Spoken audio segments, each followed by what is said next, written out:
Welcome back to the channel guys. NTT cars में आप लोगों का बहुत बहुत स्वागत है। और आज का जो टॉपिक है वो है आमदनी अठन्नी खर्चा रुपया।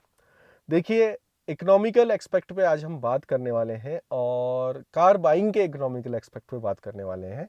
और ये आइडिया जो है आप लोगों में से ही किसी ने दिया था, तो इसके लिए बहुत बहुत थैंक यू। और आप कमेंट करते रहिएगा ताकि ये आइडियाज़ जो है मुझे मिलते रहें। इवन कार कंसल्टेंसी खोलने का भी जो है आइडिया किसी ने दिया था। ठीक है, अगर आप लोगों को लगता है कि मैं किसी टॉपिक पे जो है आपकी मदद कर सकता हूँ कार बाइंग से रिलेटेड, आपको कुछ पूछना है, तो ऐसा कंसल्टेंसी की मुझे ज़रूरत नहीं है खोलने की। आप मुझसे फ्री ऑफ कॉस्ट पूछ सकते हैं इंस्टाग्राम पे मैसेज करके एनटीटी कार्स पे। वहाँ पर आप मुझसे कांटेक्ट कर लीजिए। ठीक है, वहाँ पर आपको जो भी पूछना है आपको उसका आंसर मिल जाएगा। तो आपको कोई ऐसा प्रीमियम सर्विसेज की ज़रूरत नहीं है या कोई पैसे खर्च करने की भी ज़रूरत नहीं है। फ्री ऑफ कॉस्ट आपको जो है मैं बता दूंगा कोई भी बात। ठीक है, तो बहुत बहुत थैंक यू। बस आप कमेंट करते रहिए और आइडिया देते रहिए ऐसे, जिससे कि वीडियो बनते रहे। तो आमदनी अठन्नी खर्चा रुपया की हम बात कर रहे थे, तो आज उन गाड़ियों पे हम बात करने वाले हैं जो कि आपको खरीदने से बचना है। वो गाड़ियां हैं फुल साइज एसयूवीज जो भी हैं, जैसे कि हैरियर हो गई, स्कॉर्पियन हो गई, 700 हो गई। ठीक है, देखिए इसका रीज़न क्या है, क्यों मैं ऐसा कह रहा हूँ कि आपको जो है इन गाड़ियों को खरीदने से बचना चाहिए। उसका सबसे बड़ा रीज़न है टैक्सेशन। इन गाड़ियों पर टैक्स जो है बाकी गाड़ियों से बहुत ज़्यादा है। ठीक है, फॉर एग्जाम्पल जीएसटी तो लगता ही है दो प्रकार के, सेंट्रल और स्टेट, 14% साथ में जो है सेस भी लगता है, जो कि अब 22% हो चुका है। तो 28% जीएसटी, 22% सेस। उसके बाद रोड टैक्स, जो वो भी जो है थोड़ा ज़्यादा रहता है बाकी गाड़ियों से।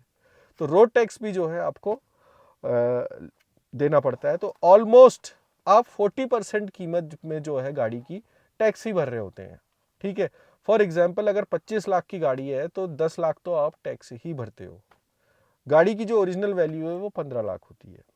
ठीक है, अब खरीदने से क्यों बचना है? होता क्या है कि ऑलरेडी आप एक तो टैक्स भर रहे हो 10 लाख रुपए, और उस 10 लाख को भी कैसे भर रहे हो? लोन लेके, और उस लोन पे भी आप इंटरेस्ट पेड कर रहे हो।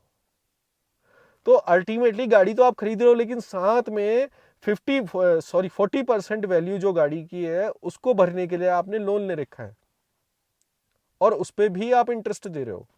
टैक्स तो दिया ही दिया, लोन भी लिया, लोन पे इंटरेस्ट भी दिया। ठीक है, अब मान लेते हैं कि भैया आपने लोन नहीं लिया, आपने कैश में ले लिया, उसके बाद भी गाड़ी की मेंटेनेंस सर्विस जो है वो महंगी होगी।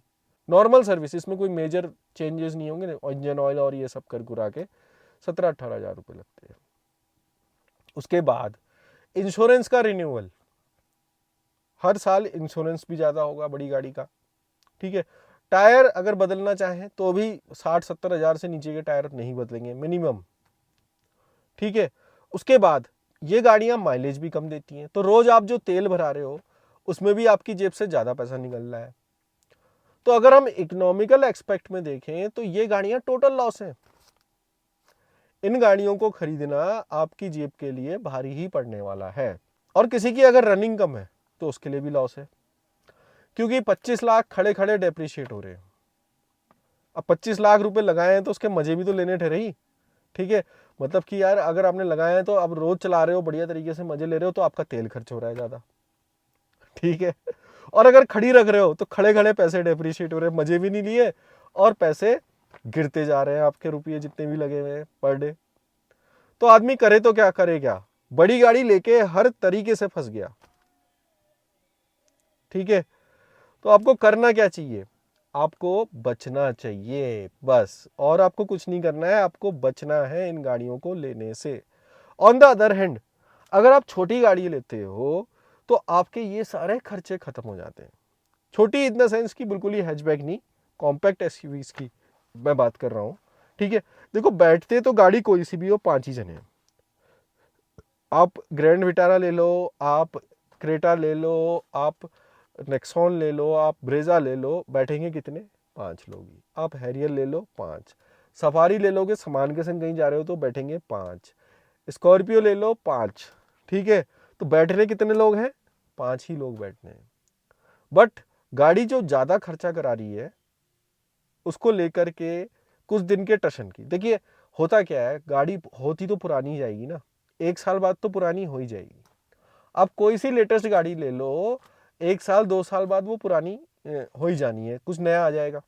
ठीक है, ऑटोमोबाइल सेक्टर में जितनी जल्दी जल्दी चीज़ें बदलनी है उस हिसाब से 2-2 साल 3-3 साल में नई नई चीज़ें आनी ही है।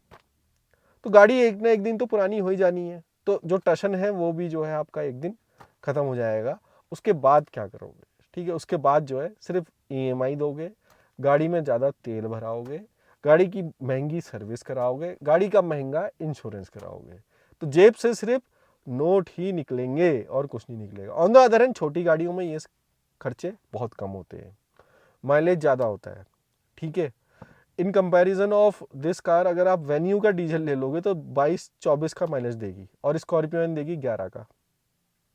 ठीक है, मरे तरह चलो 22 का मान लेते हैं, 20 का मान लेते हैं। नेक्सॉन लोगे डीजल में 22 का देगी माइलेज, हैरियर देगी 11 का।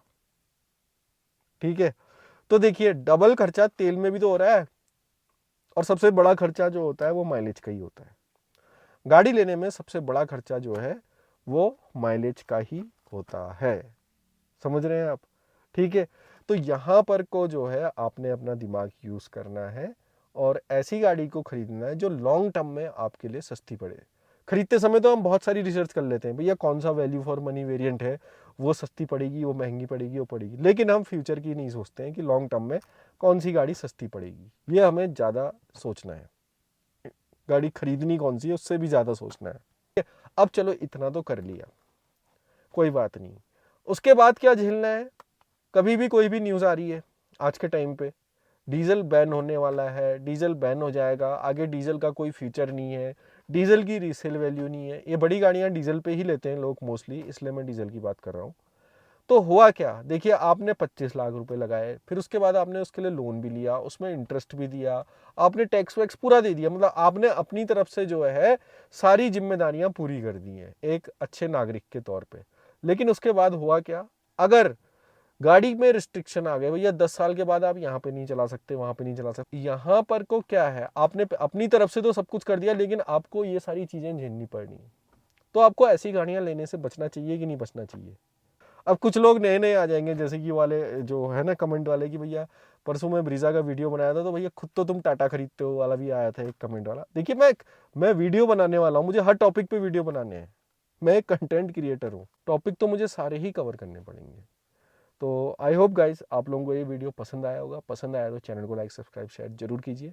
मिलता हूँ आपसे अगले वीडियो में, तब तक के लिए stay safe, keep blessed, bye bye.